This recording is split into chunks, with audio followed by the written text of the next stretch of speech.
The flows of magic are whimsical today as we begin our look in the first edition Pathfinder Arcanist.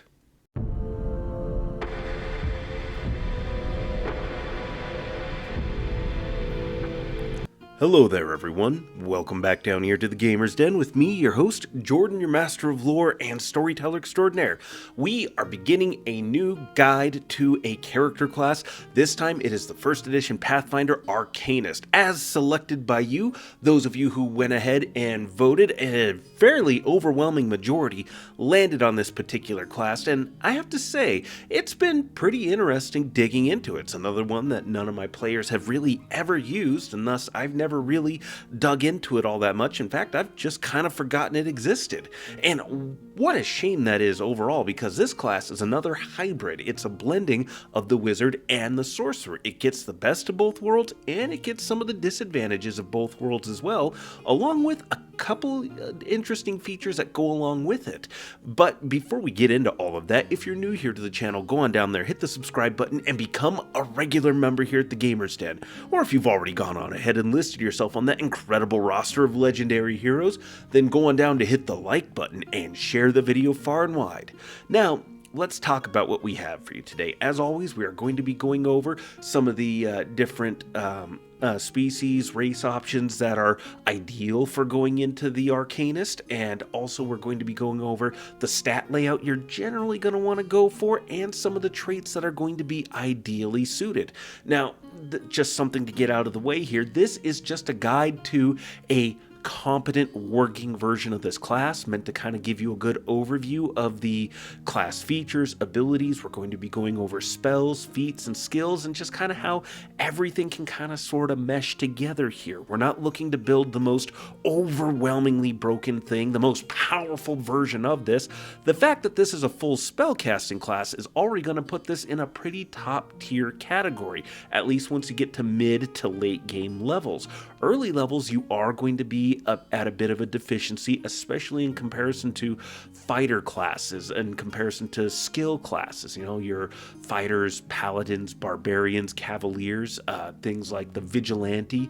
Those kinds of classes are actually going to excel pretty well because they are going to have some spell options and some solid fighting ability, or an incredible number of skills and other abilities that kind of help interlock, interlace, and kind of mesh together and work off of one another in order to build something pretty incredible, whereas full spellcasting classes generally are going to be limited by the fact that you're not in the full of your power. You don't have a whole lot of class abilities handy and spell slots available to really flex how much power you're really going to have, and so that will come later.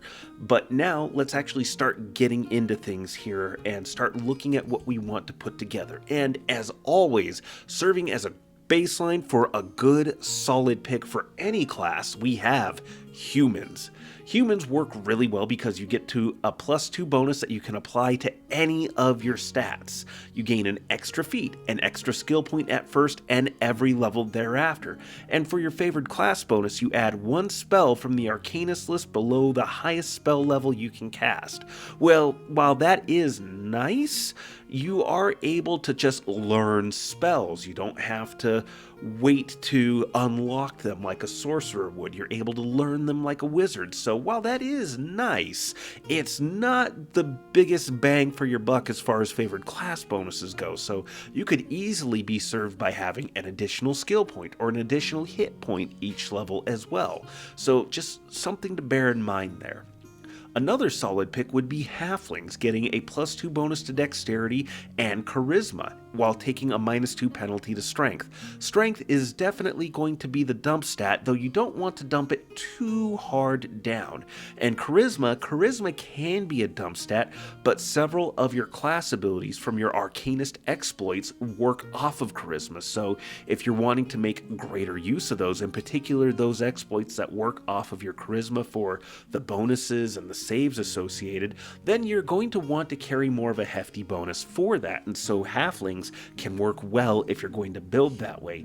In addition, you're also small size, which is going to get you a +1 bonus to your AC, which is going to mesh nicely with that +2 dexterity bonus, because you're going to be looking at a +2 bonus to your AC from that. You're also getting a bonus to your attack rolls, a -1 penalty to your combat maneuver bonus and combat maneuver defense, which, combat maneuver bonus, we're not really worried about that as a full spellcasting class.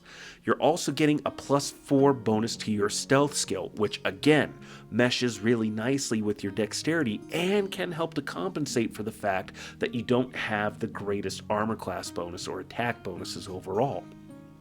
You're also going to get a +2 save versus fear, which works off of your will save, so overall this is a little bit overkill, but it's not bad to have either. You're also getting a +1 luck bonus on all of your saves, which is handy given that fortitude and reflex are poor saves for you. You're also going to be getting a +2 bonus on acrobatics and climb checks, which doesn't hurt anything at all.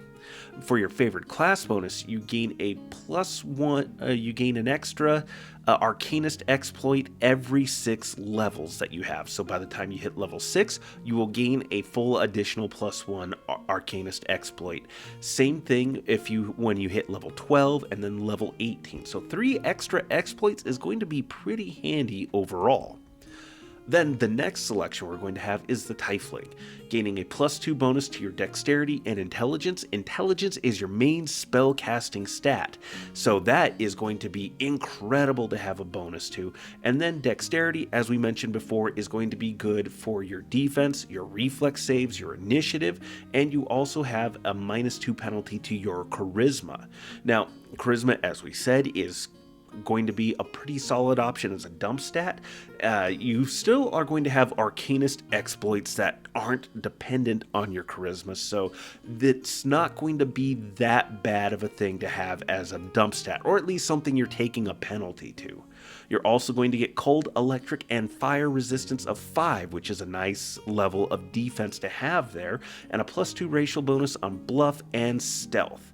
Once a day, you can use darkness as a spell-like ability. You have 60 feet of dark vision, and like the human, you can add 1 spell from the Arcanist list below the highest level spell that you can cast. Again, not bad, not the greatest thing ever, but it's, again, not bad. Overall, though, the main benefit that you're getting out of this is a bonus to your dexterity and intelligence, and some defense there with the cold, electric, and fire resistance, and 60 feet of dark vision.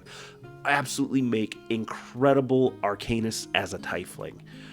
But probably the pièce de résistance as far as what you could select is the elf. Elves make great casters, in particular wizards, and since you work off of your intelligence, elves work great here. You get a +2 bonus to your dexterity score and intelligence while taking a -2 penalty to con, which does hurt because having a decent constitution score is going to help keep you alive and in the fight. But you are going to be immune to sleep effects, and you get a +2 racial bonuses to save versus enchantment spells and effects, which again stacks with the goodwill save that you have. But becoming enchanted, that's going to include things like domination, a hold person, things like that, things that are going to necessitate those kinds of will saves. So having a bonus against that, while maybe a touch overkill, it's nice to have there, because having the party's full spellcasting class get dominated and turned on the party is horrible to have happen. Then you also get a +2 racial bonus to perception, which is the most rolled skill in the game, and to caster level checks to pierce spell resistance and spellcraft to identify magic items. And you also gain low light vision, so all the way around there, this lends itself incredibly well to being a great full spellcasting class. But their favored class bonus is probably the biggest reason to take them. You get a +1 bonus to your arcane pool points each level that you select this. That's great to have, because that is going to fuel a lot of your options and abilities, particularly from your arcane exploits, making elves a top tier choice for playing as an arcanist. Now, when it comes to your stats overall, the point buy array that you see in front of you, this is a priority order you want to follow, and this is going to be assuming a 25 point buy for your stats. If you're using fewer points or are rolling for your stats, then generally follow this priority order. Starting off with intelligence, you're going to want to go at least a 16, possibly an 18, depending on what you want to do with charisma. If you're going to make charisma a priority, then having that as a 14 is probably going to work out in your favor overall. But if you're going to dump it, having it sitting at an 8 may not be too bad. However, be aware if you're taking an option that is going to put your stats down lower, put a -2 penalty on this, you'd be looking at a 6 for your charisma, which does put you at risk for drain effects that might reduce your charisma down to 0 and make you completely catatonic. So that's something to be aware of. Then you're going to want to prioritize dexterity and constitution after those. Here we have them both set at a 14 regardless of where you sit with intelligence or charisma as a priority. This is going to be a +2 bonus to your defense, your reflexes, several of your skills, your initiative score. So having a 14 in dexterity is going to be handy. Same for constitution. That's hit points. That's going to affect one of your skill checks and your will or your fortitude saves, which will be important for you. And then lastly, strength.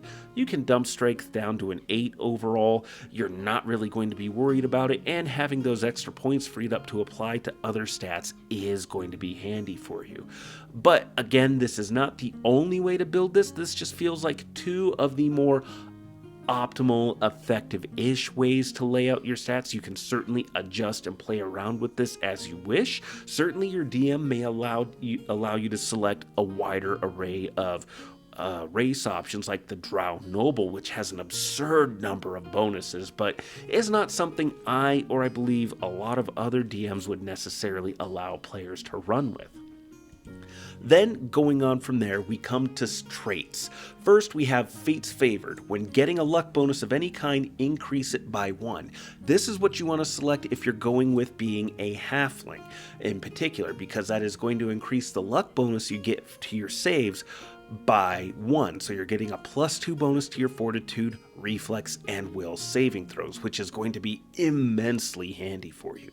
But then after that, we have Magical Lineage. Pick one spell. When applying metamagic feats to it, the feat increases the spell by 1 less. The spell level, that is. So if you pick, say, Dazing Spell, which I believe is a +3 or +4 increase to spell level, whatever you apply it to, say you're applying it to Fireball, which is a classic combination there. Instead of your Fireball going up to a 6th level or 7th level spell, it's going to either a 6th or a 5th, depending on how much it increases. So it's not going to produce as hard of an impact there on that particular spell. So Magical Lineage can be incredibly handy. Next is Reactionary, which is going to be good for a lot of classes, but really meshes nicely with a full spellcasting class. This gives a +2 trait bonus to initiative. So if you're playing an elf and you've got a 14 starting out for your dexterity, applying your +2 modifier, you're sitting at a 16, which is going to be +3 to your initiative.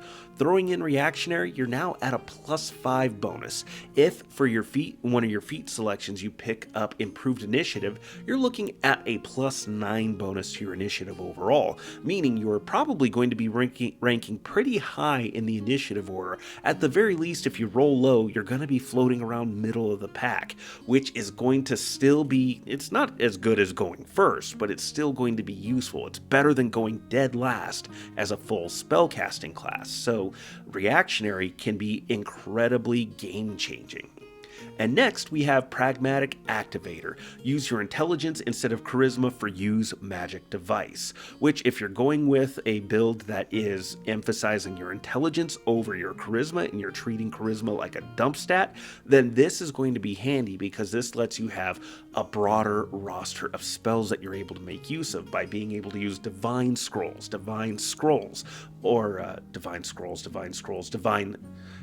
wands, divine staves. It gives you access to divine magics that otherwise you would be closed off from. So these 4 traits are by no means the only ones to take a look at, but these 4, if you select these, you're probably going to be sitting pretty comfortably in a lot of situations. Although again, Fate's favored, we are primarily taking for the halfling selection, although there are other sources of luck that could be applied to you, and having it increase by another +1 is still going to be useful for you overall. And as I said, this is just a guide, take it with a grain of salt. This is nothing that has to be considered set in stone. Certainly play around with this, look at what some of your other options are. This is just meant to be a guide, meant to come together and put together something that is competent and effective, not necessarily game breaking, but certainly keeping you out of the pits of being something broken and ineffective, because having something that is broken and useless certainly doesn't feel great because you are less effective overall at participating at the game table. But what do you think? Go on down to the comments below and let me know your thoughts. Did you like today's video? Did you dislike it? Let me know what kinds of Arcanists you've built and played around with before. What are some of the different options for races that you've played around with? How have you arrayed your stats before? And what other traits might you recommend to your fellow players or DMs out there? Leave your thoughts in the comments down below. Hit the like or dislike buttons. And if you've made it this far, you must have enjoyed something, so why not go down there, hit the subscribe button, and become a regular member here at the Gamers Den. But with all that said, I've been your host, Jordan, your master of lore and storyteller extraordinaire. Thank you all so very much for your time, good gaming to you all, and you all have yourselves a good night.